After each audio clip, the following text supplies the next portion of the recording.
welcome to another episode of Making Stories Knits With. I'm Hannah-Lisa, your host for today, and I'm joined by a wonderful, lovely guest and friend who I'm really, really excited to talk to today. Ruth Werwai from Raincloud Sage. Hi, Ruth. Welcome. Hi. It's great to be here. It's lovely to have you. I wish we could do this in person. It feels like forever since we've seen each other in person, but it's not possible. So thankful for technology, and thankful and crossing my fingers that technology will work well today. Ruth is the, can I say, head, heart, and hands behind Raincloud Sage? I think I can say that, huh? Sure. And Raincloud Sage is an awesome yarn company based here in Germany. And I'm not going to say more about this because I'm now going to hand over to Ruth to tell you a little bit more about herself and what she does with Raincloud Sage. Yeah, so thank you very much. So my name is Ruth, like you said, and I am the owner and the founder of Raincloud Sage, which is a little yarn company, as you said. Well, a growing yarn company, I should say. Yeah. But anyways, so I've been living in Germany for the past about 8 years now, which is crazy. I'm originally from Canada, but I moved here with my husband, and now I have a son as well who's 4. And I live in Marburg, which is like a little, very picturesque, almost fairy tale like city, pretty much right in the middle of Germany. So if you're wondering where it is, it's about an hour away from Frankfurt. I feel like that's a good reference point for most people. And I've been, running Raincloud Sage since the end of 2017. So just coming up on 3 years now, which is very exciting. Wow. And I have to say that the way that it is today and where we are today is very different from where I thought we would be, and even my goal when I started. I always say, it's kind of a funny story, but I kind of almost started Raincloud Sage by accident. Because what I was actually trying to do at the beginning of 2017, my son was still a baby, and I was like sort of getting to the end of my like time at home with him, where I wasn't working, and I was like thinking about, I didn't really want to go back to what I was doing before, and I needed sort of a creative outlet. So just as like a small sort of starting point, I thought, maybe I can learn how to spin yarn, just because, I thought it would be fun to add something new and creative and something different to my own life and my own routine. And and then I thought, it would be cool if I could find some sort of fiber or wool that's more local to me. And it was all kind of a little bit random. And I asked my friend, because he lives in a small village that's close to my city, and there were sheep sometimes in his garden. So I just asked him, like, can you ask the shepherd, like, if I can have some of his wool, or like what happens to it, so that I can learn how to spin. Yeah. And then he asked the shepherd, and the shepherd said, actually, like, it's very common here, but unfortunately, like, he doesn't have the resources to spin it himself, but he still has a sheep, and they need to be shorn. And so he was throwing away the yarn. He was burning it, actually, just because it was there and he didn't really have a use for it. And so then I thought, that's strange. I wonder if I could, like, turn a little bit of it into yarn, and sort of, I just kind of got curious about it. So we kind of called around, and we found a mill that's was only like 50 kilometers away from where I am. So it was kind of like, everything is prepared. Like, here's the fiber and here's the mill. And I thought, let's just try it. And I thought, to be honest, I thought it would be like a very small side project that I would like put the yarn up online, and it would sort of just be something that I would do in the background. But there was a lot of interest, and people were really excited about it. So I decided to kind of turn it into a business, and that's how we got to where we are today. I love it. I also love that story of, like, there were just sheep in his garden. And unfortunately, I know it's not only the case in Germany. I know it's also the case for a lot of other countries that, shepherds are just not paid a lot of money for the fleeces. So it's cheaper for them to burn them, or sometimes I think they will just throw them into the forest, because sheep obviously need to get shorn, but with the transport cost from the fleece to even wool boards, or the wool board equivalent in Germany, I've heard that sometimes you just lose money if you do anything with the wool, which I think is so incredibly sad and such a not wonderful side effect of capitalism. Yeah, no, for sure. And I guess one thing that I should say here too is that like none of the shepherds that I've talked to ever want to throw away the wool. It's kind of like their, it's their last resort. When, I mean, one of the shepherds had his wool and it was clean and it was sitting at his house for like a year. And finally he was like, I just don't have the room to store it anymore. So that's kind of how it ends up, but it's not their first choice of what to do with it. But you're right. Yeah, it ends up costing them more. Or even, I mean, if you were to think about a shepherd having the wool from their sheep spun into yarn, then it's also hard for them because there are not a ton of mills here that will do like that small of a batch maybe, or it's a very complicated, it can be very complicated, the process. So yeah, that's kind of how it happens. Yeah.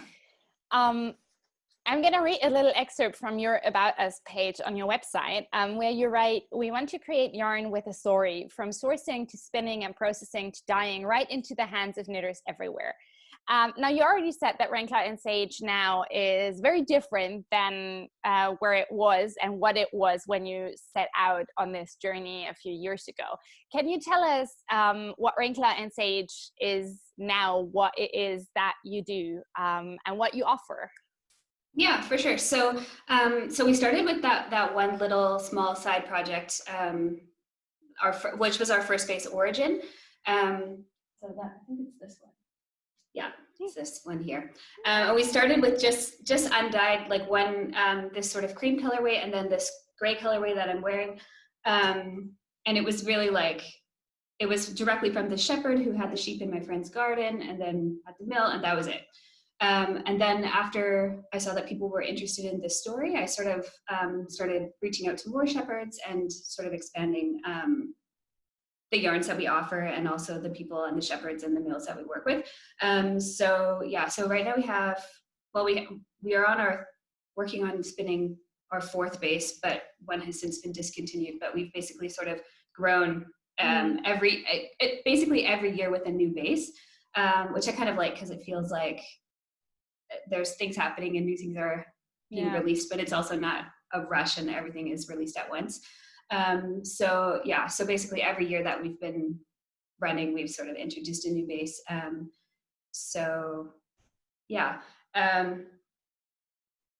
Nice. So now, so you have Origin. No, you have Origin, and then you, I think the second base was Homestead, which is, I don't know if anyone, well, if people are watching this, you probably know what we're about. So Homestead is, this is Homestead knit up in Mainstay, a hat pattern that we did with Ruth's yarn. And that is the base that's now discontinued. I think you already stopped selling it, right? Yeah. We're already out of stock, And then this, that's the latest one that's already been released, Nord. Yeah. Right. So, and that's our newest base. So that was the release for this year. And that's a fingering weight base, which is new for us because both Origin and Homestead were on the like heavy DK worsted side. And then the other, well, there's two exciting things about Nord. Is that it was the first time that we did a blend of two different wools. So previously our yarn had been 100% merino, German merino. And not because that was my goal, that was just, those were the shepherds that I connected with, and that was the type of sheep that they had.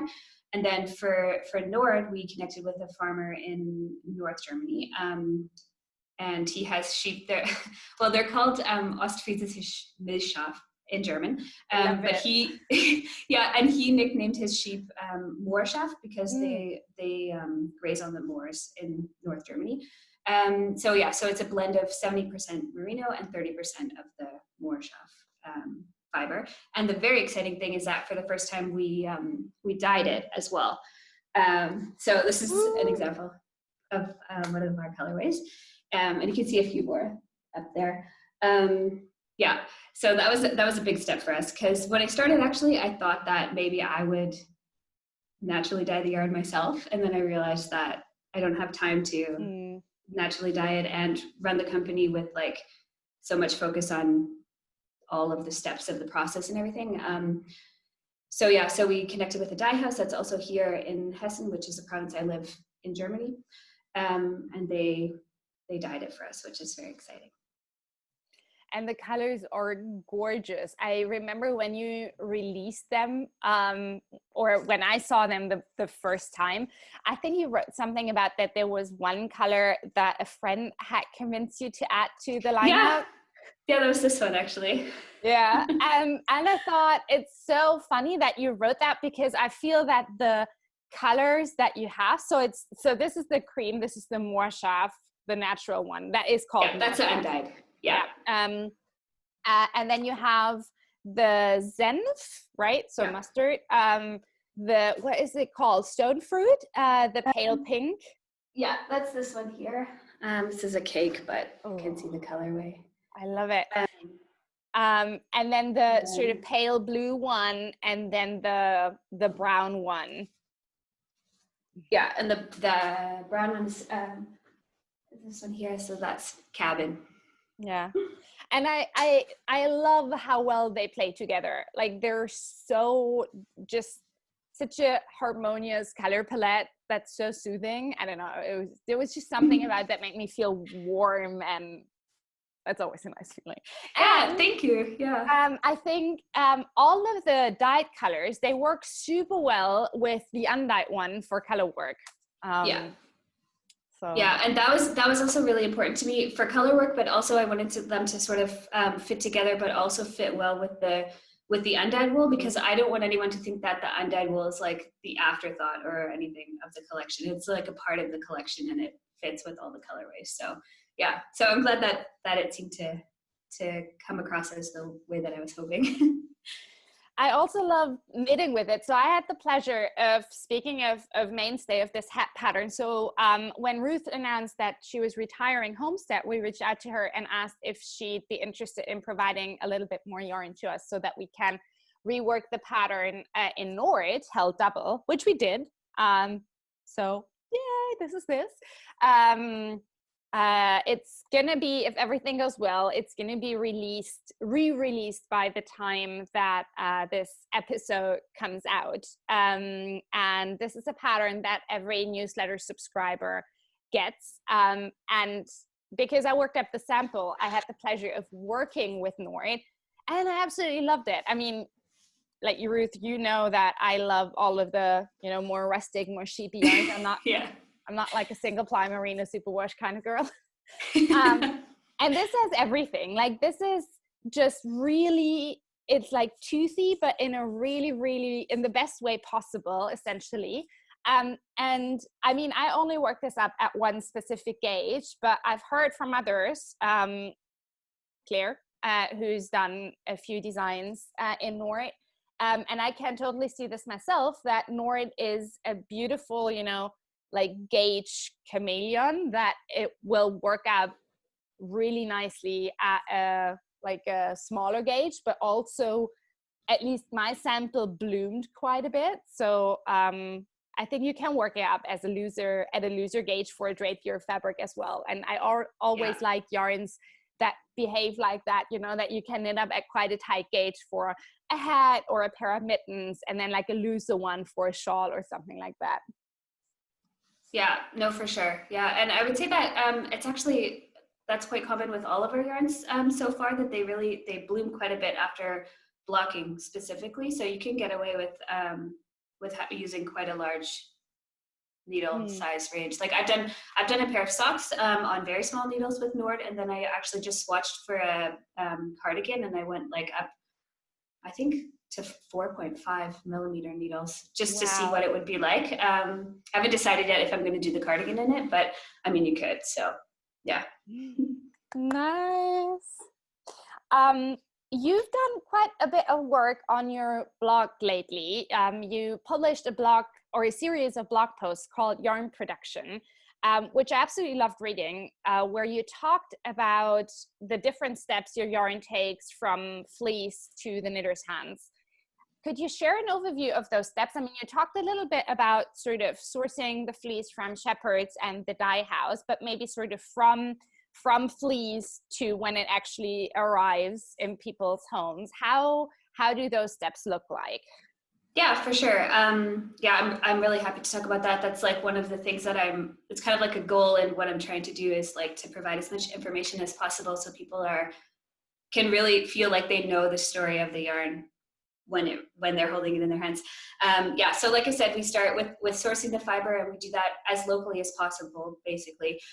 So Homestead and Origin, they're both from my own district here where I live, and they were spun at a mill that's 50 kilometers from where I am. And then with Nord, my business partner, he actually moved to the north of Germany. So we thought, oh, that would be kind of fun to like include that sort of journey in the story of our yarn. So that's why we sourced the fiber at that time from the north of Germany. But yeah, I mean, there's three types of, I'd say there's like three types of fiber that we work with. And I'm not sure, these are not like official categories. I'm sure I'm the only person who categorizes,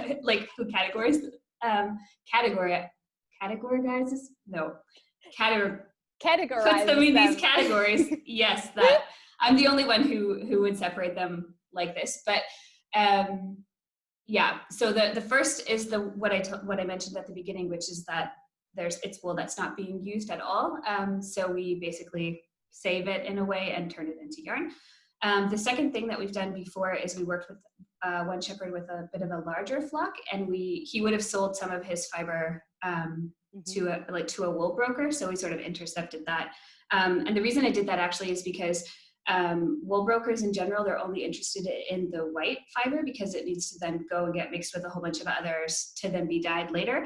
So he had a bunch of fiber that was from other colored sheep, so like some brown and some black wool that he would have then thrown away. So I thought, oh, it would be fun just to buy the white fiber that he would otherwise sell to this broker and mix it with that. So that was what we did for Homestead.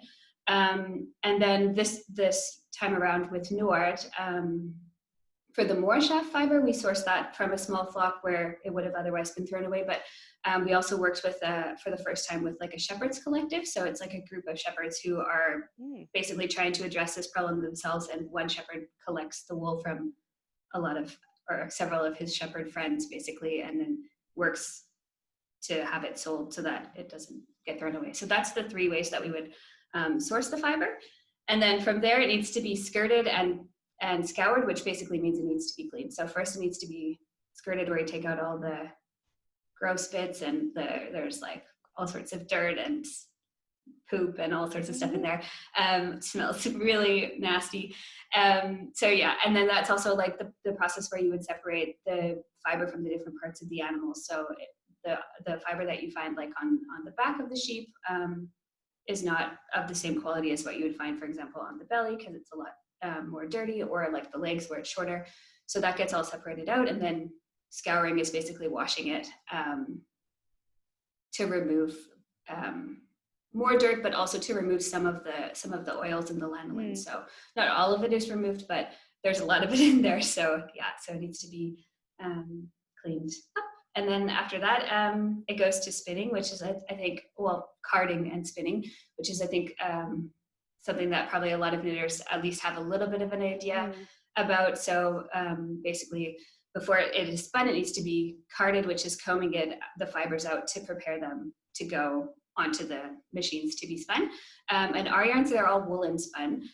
Personally, I prefer woolen spun yarn, but to be honest, it's also the process that the mills use that I work with. So I didn't have a ton of choice in it, although I probably would have picked it anyways. But woolen spun basically means the fibers they're combed once, but they're not all combed through multiple times so that they're all facing the same direction. So you still have some shorter fibers that are in there that mean that they're kind of going different ways. And it just means when, like, you can kind of picture it at the end.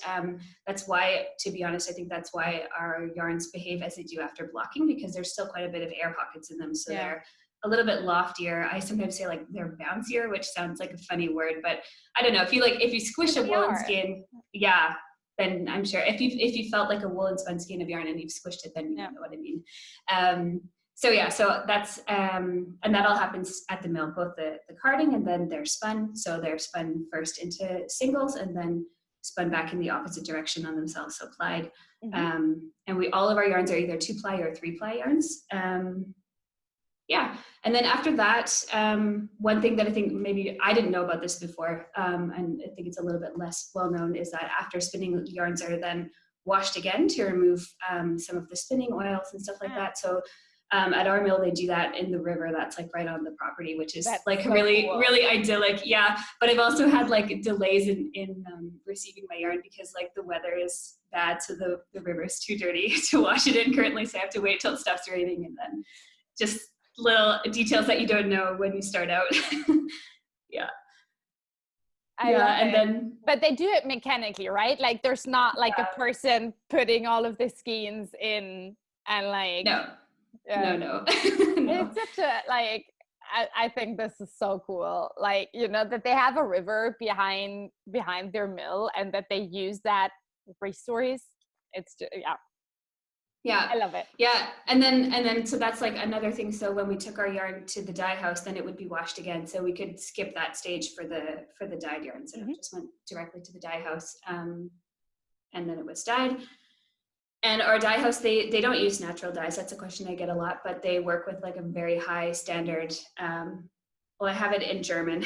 I wrote it down so I didn't forget. It's Ökotext standard 100 classic, like Klasse 1. I don't know. It's kind of, that's kind of very mixed English and German, but yeah. So I looked for like a dye house that was based locally and had like a very high environmental standard. Yeah, and that's not to say that I don't like natural dyes. I actually like both, and I think that both can be part of the conversation of sustainability. And yeah, it just totally depends on which facets of sustainability with dyeing specifically you're looking at. Like one example is water consumption. With natural dyes, you usually have, or often have, a very high water consumption. And also pretty high energy consumption. I don't know if any one of you have ever dyed something with avocado pits or avocado, you know, like the skin and stuff. You leave it on a stove simmering. Well, that's how I did it, but I left it on a stove simmering for hours and hours and hours and hours, right? And all of those things, if you dye with natural dyes, even with extracts at a larger scale, you still have to think about water consumption and energy consumption, which are things, you know, that are not automatically good or lower just because you're using a specific set of dyes. Yeah, no, absolutely. And actually, it's interesting that you mentioned avocado, because our stone fruit colorway, it was sort of like loosely based on some of the pinks that you can get from avocado. Because when I did do a bit of natural dyeing, that was always my favorite. But I also felt like it was always like, okay, guys, we have to eat avocado again because I need to dye yarn, and then you need like a lot of materials to dye them. So, anyways, that's just, I mean, that's an interesting conversation that I'm definitely always up for having. Yeah, so we've done both is basically the short version of that. Yeah, and then I'm just thinking, so, and then after it's dyed, obviously it comes to me, to my house here. This is my living room. Well, this is like one wall of my living room that I've turned into my like studio, office, packing station, everything.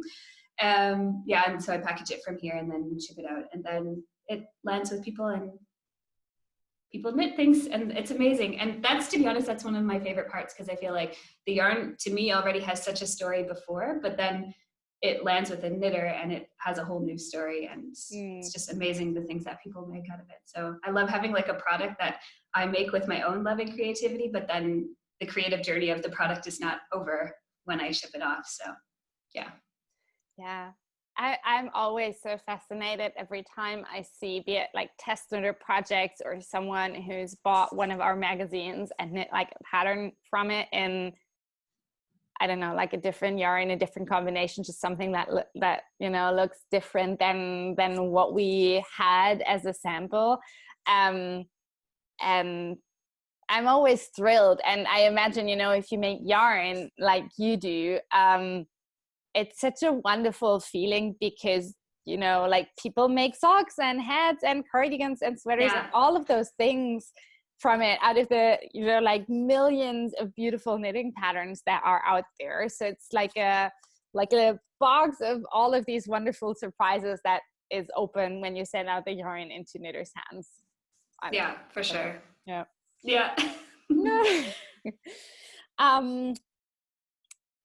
Thank you so much for sharing those steps with me. This is super interesting. And I love how, you know, how thoughtful you were and are about, you know, where you're sourcing the, like from everything, like every single step, basically, you know, sourcing the fleeces and then selecting businesses to work with that are as local as possible to you, doing everything from your living room, which I imagine sometimes is not easy.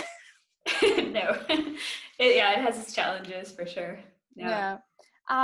But I love that. And I also love watching your business grow and evolve over the last year. So you've already shared a bit about, you know, where you, when you set out what you thought Raincloud Sage would be and where you are now. And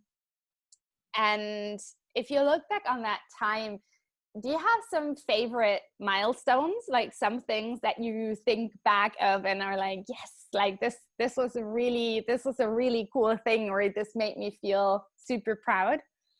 Yeah, for sure. I mean, the easiest and quickest answer would be like each of our yarn bases, because I always feel like they take so long to create. Like I think the fastest base to create was 8 months, and it's gone sort of up to like, Wow. Nor took us a full 12 months from like sourcing the fiber to when it was like arriving in my living room. So that's like, obviously every time that I get a new yarn after all this planning, it feels like such a milestone. And I also feel like with every base, we've grown and gotten better.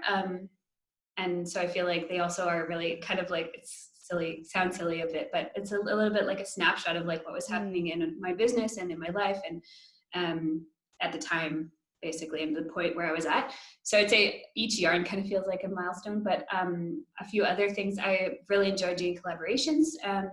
So like with designers for patterns, or I do quite a bit of work with my cousin who's a photographer, and he created like a little trailer video for me. And that always feels like having like a creative person that is working with me together to create something. That always just feels like a little bit extra special. And then I would say too, like another big milestone for me would be when we started doing wholesale, because that was something that I always felt like I wanted to be a part of my business. So yeah, I think it was like the beginning of 2019 that we started doing that. And that was like a really exciting thing. And it's still fairly small, my wholesale program, but I'm definitely like looking to grow that in the future and keep going with that. So yeah.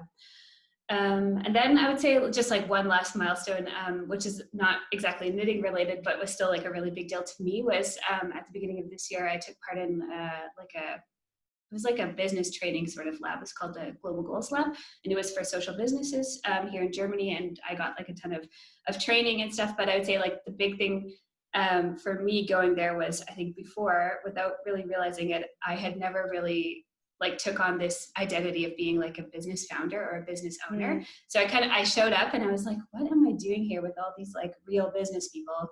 And then, you know, I'm me. And then everyone was kind of like, what is this thing with the yarn? And then I was like, oh yeah, that's me. And like, at first I really had to like force myself to show up and like, to feel like I belonged there and had a place. So I'd say that really helped me. That was a milestone that really helped me to claim that identity. Cause I would say at the beginning, I definitely started out and I was like a knitter who kind of wanted to create this yarn. And I think over the last 3 years now, I've realized that I actually really love having a business and running a business. And so that's kind of become a part of my work. And so that was a big milestone for me personally. Yeah. Sounds like a really big milestone. I have to say, every time that I think you share like little snippets sometimes of global goals and, you know, the work that you did there. And I've been thinking a lot about, you know,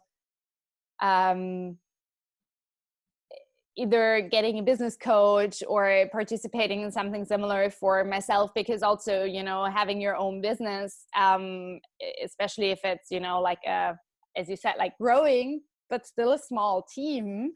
I think it's always such a nice opportunity to get other people's views on it, you know, and we're so in the day-to-day and the daily grind of running the business, of doing all of the things that are required, that I find it very hard to step back and look at it from the outside perspective and see, you know, what are some of the things that we could change or add, or, you know, not Yeah. do anymore. So yeah, I always found it super inspiring. And I know like you've been talking with Claire a little bit about it as well. And every time Claire mentions it, I'm like, maybe I should look at if there are similar things here. Yeah. Yeah. Yeah, no, for sure. I would recommend it. And I think it's even good to just like to show up and like I felt like, oh, do I belong here? But then nobody else was really thinking that. So I feel like it's good, like, because I think sometimes when you're your own boss, and especially for me, like I don't have any training, business training at all. So sometimes I feel like, what am I, well, I often feel like, what am I doing? But then on the other hand, I feel like, can I even do this? Like, am I allowed to run a business? Like, you know, and it's like, I know people talk a lot about imposter syndrome, but I think it's real. And when you don't have like a boss who's there saying, hey, that was good what you just did, or, you know, this is going well, or, I mean, let alone like the things that don't go well, there's definitely those things too. But I even think like without that like reinforcement, you kind of have to be that person for yourself. So I don't know, for me, it's been really helpful to show up and realize like, I feel like I don't belong here, but nobody else is actually thinking that. So yeah. Yeah. Speaking of things that don't go well, as we just said, I mean, running a small business is hard and not without its fair share of trials. Would you like to share some of the maybe harder lessons that you learn along the way? Yeah, so I'm actually really glad that you asked this question, because I feel like it can be so easy on Instagram to just share like the highlight reel, and I do that too. And I think that it's also like, you know, valid to share your wins. That's not what I mean at all, but I think it's definitely important and helpful to make space for like conversation about things that maybe didn't go so well or struggles that we've had. Yeah, so thank you for asking the question. And I'd say in general, I'm pretty open about mistakes that I've made. I usually do like for my anniversary, so coming up in November. I haven't started one yet for this year. Maybe I should start, but I usually do like a blog post about like some of the biggest lessons that I've learned. And I have to say that every year when I write it, I think, okay, I learned so much. Now I know everything. Not quite like that, but you know, like without really like being cognitive of it. I think like I remember writing the one from last year thinking, wow, I learned all of the hardest lessons. From here it's going to be easier, and it was not at all. So I feel like it's like just an ongoing process of constantly like trial and error, and trying something that maybe didn't work and thinking, okay, how can I change that? How can I fix it? Maybe who can I ask for help? All that sort of stuff. So yeah, a few that come to mind, like one of the big mistakes that I made that I mentioned in that blog post as well, was when I started, I assumed that everybody who would be ordering from me would order like 1 to 2 skeins of yarn. And I didn't really think about like the fact that people probably want to knit sweaters. So they're going to be knitting like ordering sweater quantities. So for my launch, I ordered so many little envelopes to ship like small amounts of yarn. And like, I think I ordered like 10 boxes for like 10 people for a sweater quantity. And I should have done it the opposite way, but I just like, I had no frame of reference. So I still have those envelopes. I'm still like shipping them out. Like they're almost gone. And I feel like it's going to be a really big moment when I finally use them all up. Like, but maybe you have to frame the last one, you know, like put it on the wall or something. I'm also laughing so hard because something very similar happened to me for, well, the Project Back label, which is now discontinued, which I shut down. But I had these tiny boxes when I launched my sustainable knitting notions, because I thought, well, people are going to go crazy for them. They didn't. And so I ended up with these like stacks of these beautiful tiny cardboard boxes that are not useful for anything.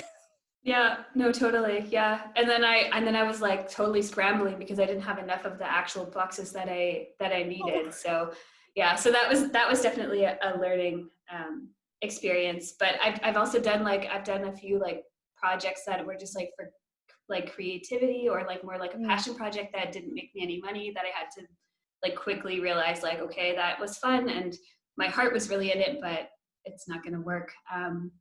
Or even with Homestead, to be honest, like I just discontinued Homestead, and I felt like there were a few issues like with the respin in 2019, and then with COVID, unfortunately, it wasn't quite as easy to fix as I was hoping. So eventually I just had to let go of it, basically. And I think that, like staying flexible and, you know, you try something out and realize, okay, that's actually not working, or it's not bringing me money, or it's just not sustainable for my life or for my business. To learn how to kind of to let go of that and move on to the next thing has been really helpful for me. And then I would say too, I mentioned this also in that other post, but one big learning for me was when I basically, from that first respin in 2017, I scaled up way too fast, just to be honest. And I was like, I kind of got a little bit, I would say at the beginning, I thought it would be a small side project. And then based on how that went, I thought it was going to be like a big, massive thing. And it's been, I mean, it's growing, but it's been definitely like a slower, sort of like consistent, incremental, slow growth. And I think, 2018 was really hard for me because I was kind of expecting every launch would be like my first launch, and that just hasn't been the case. So those are a few of the, I'm just looking because I actually wrote down a list of things, and I think those are the big things. Yeah. I can very much relate, especially also to the last one. I think, when you launch with a big bang and sell out super fast, and then a business resumes its sort of steadier, maybe more normal pace of growth, it can feel like you're not getting anywhere, right? Like totally. It's sort of like you had this huge peak, and then all of a sudden you're like just starting up the hike, and it's like what, and it's really tricky because you're making a lot of business decisions. Happened to me as well when I had to decide, like, print editions for the first issues of magazines, and it's taken me like 1.5 years to get to a place where I can feel I can comfortably. Now I'm saying this, something's going to come around the corner tomorrow and it's just going to hit me in the back of my head. I know that. But like, it's hard because you're making a lot of business decisions based on that first launch. And those business decisions are the base of how your work looks like for the next year or 2 years or 3 years even. And so I totally feel you on that. It's like, it must have been a very tricky situation. Yeah, and I would say, like, I'm definitely very, very grateful for how our launch went. And I mean, without that successful launch, I never would have continued on this path. But I would also say that it's been challenging. And even like when I've done other launches, it's hard not to compare it to that first launch. So, then I think, oh yeah, that was, it was fine, but it wasn't like that first launch. Or sometimes, to be honest, sometimes I launch something and it's like crickets. And then it happened, like the excitement sort of builds slowly after that. And it's all kind of, I feel like at this point I know in my mind, like rationally, I know that it's all part of the ecosystem of my business, basically, that there will be these different sort of reactions and different, things will be different, but it's just hard not to compare it to that first launch. But anyway. I'm looking at my question list. We're at the end of my question list. We have good timing today. My last question, you already sort of hinted at a little something that's coming at some point in the future. What are some of the other exciting things that we can look forward to coming from you in the next few months? Yeah, so like I said, we usually try to do like one new base a year. So we actually have 2 that are in the works right now, just because things take a really long time. So one of them I'm very excited about, and it will be our first time using a fiber that is not wool. That's still like local to us. It's just from a city, the next city next to Marburg. So that will be exciting. It will be a blend of wool and this other fiber, and that will be coming sometime. I mean, I could say like sometime in spring, but realistically, it will probably be like closer to the fall of next year. And then we have one base that's almost finished that should be launching at the beginning of next year, and that's going to be like a bulky weight base. So I'm excited about that, and there'll be some kits to go along with that, and also like more for beginning knitting. Nice. patterns and stuff like that, because I do really feel like I like personally I've been knitting for a long time, so sometimes I don't think about like, is this pattern maybe, you know, something that's easy for anybody to who wants to learn to kind of pick up and knit. And I do get a lot of feedback from people who either don't knit but want to, or maybe who learned to knit once but haven't knit for a while, who are interested in using our yarn. So I'd like to kind of bring that more into the story. Yeah, so we'll see how that goes with the bulky weight base. Love it. That's exciting. Yeah, and then one other thing that's coming up actually really soon, just next week, is I worked with, for the very first time, I collaborated with an indie dyer, Yule, from Woolen Twine. So she's an indie dyer based also here in Germany. She's in Hamburg, so it's like about 2.5 hours north of where I am. And we worked together to create like a little mini limited edition collection of naturally dyed yarns on our origin base. So that's a big new thing for me. I have a few of them here if you want to see them. Yes, they're like right here. So actually, and I'm excited to show them on the video because I feel like they're a little hard to photograph, but so let's see. Oh, gorgeous. Sort of, I don't know. Yeah, so there's 5 colors, and we decided we wanted to go with something that was like something that was autumnal, but less of like a October sort of autumn palette, and more like a late fall, kind of moving into November. So and then there's this one, and then that's a fun one. Yeah, just to sort of celebrate those like later fall days. Because I mean, I know November can be a bit of a rough month for a lot of people. It's here where we are, it gets dark so early and it's quite cold, and it's not yet Christmas, so it is a bit like, you know, it kind of, I feel like October is really easy to celebrate, and December, obviously, there's a lot of other like festivities that often happen, and November kind of falls a little bit through that that crack there. So yeah, so this is just like a way that we wanted to sort of celebrate later fall days.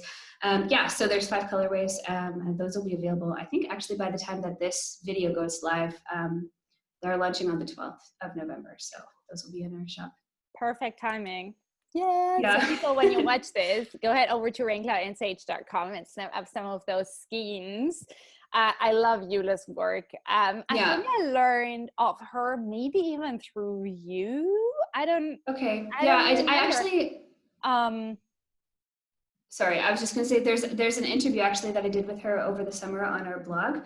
And that was part of that blog series that you talked about, where I went through like all the steps. So when we talked about dyeing, I did a little bit about like synthetic dyes versus natural dyes, and Yula did a little interview where she talked about her own process of natural dyes and some of the like sustainability focuses that she has when she's dyeing. And just like, for example, these 2 colorways, for example, this is the first dye bath, and this one was made in conjunction with that. Just for like, I love that. I love it when natural dyers use the exhaust baths. It's such a, you know, it's such a nice way to use up all of the color. Yeah, it might have been that blog post, or maybe even earlier. I don't remember. Anyways, like she does beautiful work. We have her yarns in issue 6.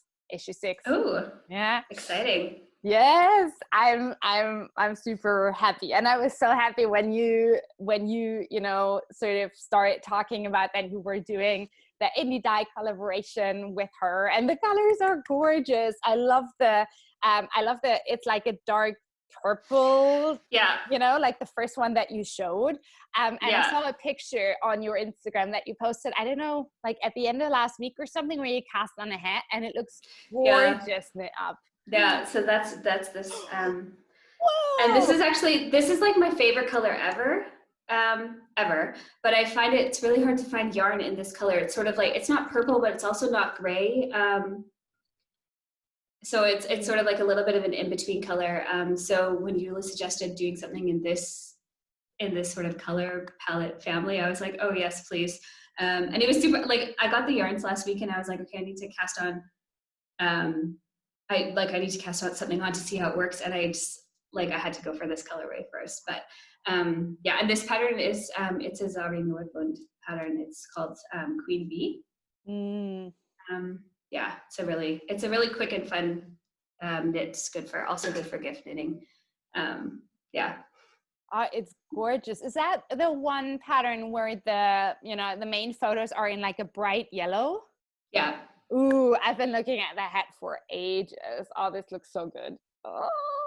And yeah, I think this is the third one that I've knit, but always for friends. And every time I knit one for someone else, I'm like, oh, I need one of these. So that one's finally for I have you, mine. I Yeah. hope. Okay. Yeah. Great. It's also an excellent segue into our next section, which is, the show and tell, where you show us what's on your needles. So beautiful hat. Is there anything else that you'd like to share?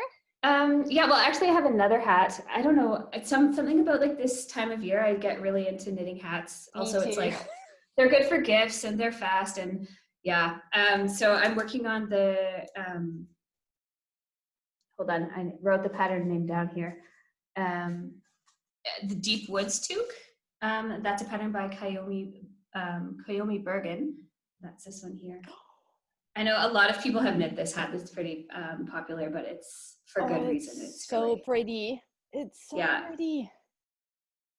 So there's like these little trees, and you use actually 2 contrast colors. So you have like the first one for the stitch pattern, and then the second one is like here on the brim and also as a pom-pom. And I have to admit, I don't normally wear my hats with pom-pom, but I think this one convinced me to try it out. But yeah, so I don't knit a lot of color work, but I always really love how it looks. So I thought I just needed something that was more like autumnal and sort of cozy. So I thought I would cast that one on. Oh, it looks beautiful. Is that knit in Nord? It is, yeah. So I guess I should say that. So that's the cabin colorway, the brown, and then this is stone fruit and Warshaf. And I have to say, like, most of my color work up until now, I've always used like the lighter color as the main color and then done the darker colors as the contrast. But I think this project has me like going down the rabbit hole of looking for patterns with like a very light contrast color.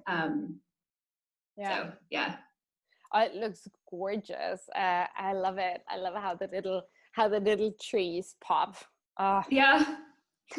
I'm the same. I feel like, I don't know, as soon as October rolls around, I want to cast on all of the hats. I have a very huge collection of hats. And I'm adding to it. What can I say? It's it's just so good. It's, as you said, it's like great. I think it's great for gift knitting. It's also great for, the one skein of, something that you have in your stash. We were talking about this before we hit record. I really love hat patterns, that use up one skein of something, so you don't have to break into something else. So yeah. And I think it's also good for trying a new yarn too, if you're curious about how something works, or maybe thinking about if you want to knit a sweater out of it. I think a hat is a lot less of a time commitment, because you can just sort of, like you say, use one skein of the yarn and see how you like it, see how it wears before committing to like a bigger project. So they always work for me. I have a pretty big collection too, but I have to say that I actually tend to wear almost all of them, so I don't feel too bad about adding to it. Yeah, I think I have to go through mine and maybe sort. So like, there are way back when I first started knitting again, so in 2014, I knit a lot of hats. I had no concept of gauge. Oh yeah. There are some very interesting shapes in my knitwear stash. It's like slouchy, and then like what's the name? Schlümpfe, Smurfs? Oh yeah. Yeah, Smurfs, yeah. Not a very good look for me. Very hipster. I'm not hipster. It doesn't work. It will work in Berlin totally, but not for me. Yeah. No, I can see what you mean. Yeah. Wonderful. Anything else on your needles that you'd like to share, or those 2 hats, your focus projects at the moment? Those are my focus projects. I have one more. I guess I can show it. It's a sweater. Hold on, I have to get it. So I was actually making such good progress on it. This sweater, I thought it was going to be like the fastest I ever knit a sweater, but now I ran out of yarn, so I haven't knit on it for like 3 weeks. But I'm using Nord, which is not the yarn that I ran out of. I have lots of that, but I'm holding it together with like a brushed alpaca to make this like fluffy yellow sweater. Yeah, it's just like a very basic top down raglan, and I for some reason I tend to knit a lot of bottom up sweaters. So I felt like I wanted to like sort of just try something. So I just kind of cast on however many stitches in this the raglan increases and kept trying it on. Because there's something really nice about knitting a top-down sweater. I feel like it's always I really enjoy it. I find it relaxing and fun. So yeah. Me too. So that's kind of like my fun personal knitting, not from a pattern, like weekend knitting kind of, but I have to get more of the alpaca. I love the alpaca also. I think it's a great substitute, very affordable substitute for, you know, if you want to have like a silk and mohair thing held double kind of thing, which can quickly be very expensive. Yeah. The drops alpaca, I think, is a really good substitute to create that fluffy fabric. Yeah, and I have to say too, like holding it together with Nord is a really good combination, because I feel like it still has that sort of like crisp wooliness, but then the alpaca just makes it that much more soft, obviously, because that alpaca is like, it's funny because my son, when I bought the alpaca, he was like walking around with it on his face, and I was like, oh, I guess he didn't know that like yarn could feel that soft, because he's used to having like all the 100% wools. So yeah, it's funny. Maybe you'll have to knit him like a tiny doll or like a little hat or something that he can carry around. Yeah. Oh, wonderful. I think that was everything that I wanted to talk about with you today. I wanted to take us back before we talked about the sweater. We talked about, you know, like one scheme projects. So as I said, by the time that this episode will be live on our YouTube channel, we will have relaunched Mainstay, the hat pattern. And as Ruth said, one scheme projects and hats are particularly great for trying new yarns. So if you have not tried Nord yet, the sizes 1 and 2 of Mainstay, they use up one skein of Nord. So it's knit held double. I mean, you can scale up and scale down the pattern if you want to have a thinner hat. I really like how it knit up held double. It's like super squishy and warm, which is, I like my hats warm. I'm not one of those hipster beanie people wearing them over the why? I don't know. Anyways, so one skein of Raincloud Sage Nord will get you a Mainstay hat. The pattern is free if you sign up for our newsletter. If you're already a newsletter subscriber, you should have gotten an updated version in your email inbox by now. And I think it would look good in all of the colorways. I remember when I reached out for yarn support, I looked at all of them, and I think at the end I let you choose, didn't I? I was like, it was too hard. It would look good in all of them. Yeah, I agree. I like it too in the undyed. It sort of reminds me of those like classic sweaters with all the cables. They tend to be like in undyed wool, but I totally agree. I think it would look great in any of the colors. I think I might try and do it in the Zenf, the yellow, because I feel like that would be a really good like pop of color with the cables. Yeah, that would be gorgeous. It's so funny because I've had like a skein of undyed finished wool sitting in my stash for a cabled hat for a long time, and then when I opened your parcel and you sent me the undyed, I was like, yes, finally I get to do something similar. So yeah, thank you so much for joining me today, Ruth, for talking about Raincloud Sage, for walking us through all of the different steps and the milestones, the highs and lows. It was super, super interesting. I love talking with you, and I can't wait. I mean, I don't like surprises normally, but when it comes like new yarn is a very good surprise. So I can't wait to see the bulky base, and then the other one that's at some point coming the next year. Yeah, thank you for having me. It was really great to chat with you. So one last thing, where can people find you when they want to look for the yarn?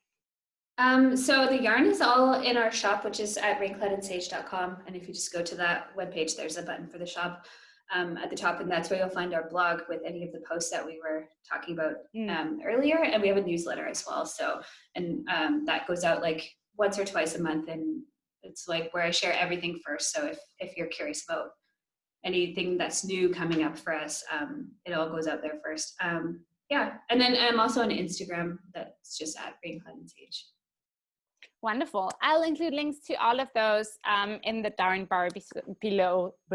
I can't talk anymore. Below, so you can just go and click on there, and then purchase a skein or maybe 5 of any of Ruth's beautiful yarns. I can highly, highly recommend them. Again, thank you so much, Ruth. And everyone else, we'll be back here next week on Thursday with another podcast episode of Making Stories. And then next month, we'll wrap up the year with our last Making Stories Knits With interview. Have a wonderful, wonderful rest of the week. Enjoy your weekend. Stay safe and home if you can. Sending out my love to all of you. Bye-bye.